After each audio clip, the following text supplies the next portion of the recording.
ለገብረ ክርስቶስ ደስታ የጻፍኩትን ነው ማነብላችሁ። ገብረ ክርስቶስ ከስዕል ጥበቡ በተጨማሪ በጥበብ ገጣሚነቱ ብዙዎቻችን እናውቀዋለን። እኔ ደግሞ በጣም ከአድናቂዎቹ አንዱ ነኝ። እንደምታውቁት ሰዓሊ ገብረ ክርስቶስ ደስታ የስዕል ጥበብ ትምህርት ቤት አስተማሪ ነበር። በአንድ ወቅት አንደኛው ተማሪውን ስዕሎች እንዲሰራ አዞት ያ ተማሪው የሳለው ስዕል ክርስቶስን ጥቁር አድርጎ ወይም አፍሪካዊ መልክ ሰጥቶት ነበር የሳለው። በዚህ ጊዜ ገብረ ክርስቶስ ደስታ ያን ስዕል ያይና ይህን ስዕል ለምንድነው ጥቁር አድርገህ የሳልከው ይለዋል። በዚህ ጊዜ ተማሪው ክርስቶስ ፈረንጅ ሊሆን አይችልም፣ ምክንያቱም ፈረንጆች በጣም ጨካኝ ናቸው እና ክርስቶስ ጥቁር ነው ብዬ ስለማመን ክርስቶስን ጥቁር አድርጌ ስየዋለሁ ይለዋል። በዚህ ጊዜ ሰዓሊው ክርስቶስ እኮ የተሰቀለው በደሙ ነው፣ እኛን ያዳነን በደሙ ነው እንጂ በቀለሙ አይነት አይደለም ብሎ ቅር በመሰኘት ቤቱ ገብቶ የክርስቶስን ስዕል በቀይ ቀለም ብቻ ወይም በደም በሚመስል ክርስቶስ በደሙ ተሰቅሎ ሰው ማዳኑን፣ ፍቅር ደግሞ ከየትኛውም ከዜግነትም ከዘርም በላይ የሆነ አገር የሌለው ትልቅ ሐሳብ እንደሆነ ያሳየበት ነው። በዚህ ተነሳስቼ ነበር የጻፍኩትና ለማንበብ እጀምራለሁ።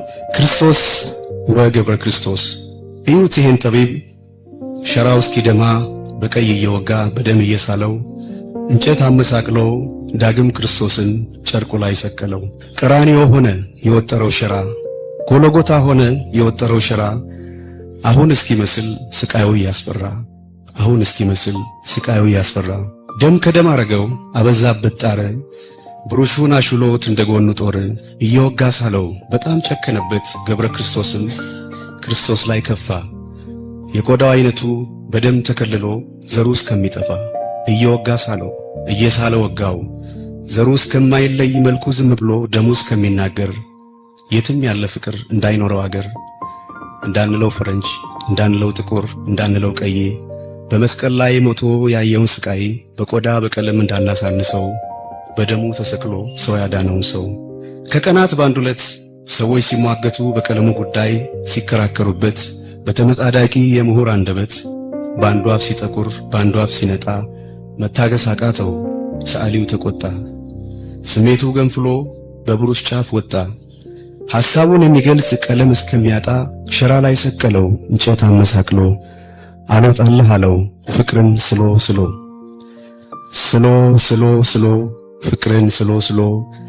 በሳለው እየወጋ በደማው እየቀባ ክርስቶስ ደም እንጂ ዘሮ አልተሰቀለም፣ እንጨቱ ላይ ያለው እውነት ይህ አይደለም እያለ እስኪናገር የስዕሉ አንደበት ገብረ ክርስቶስም ለክርስቶስ ሊሆን ቀለም እስኪያልቅበት በነጩ ሸራ ላይ እስካሁን የሚወርድ ደም አፈሰሰበት። ቀለም ቀይ ቀለም፣ የደም ቀለም፣ የጥላ ቀለም የሁሉም ነው እንጂ የማንም አይደለም፣ ፍቅር ዘር አይደለም። ለሰዓሊ ገብረ ክርስቶስ ተጻፈ ታኅሳስ 2001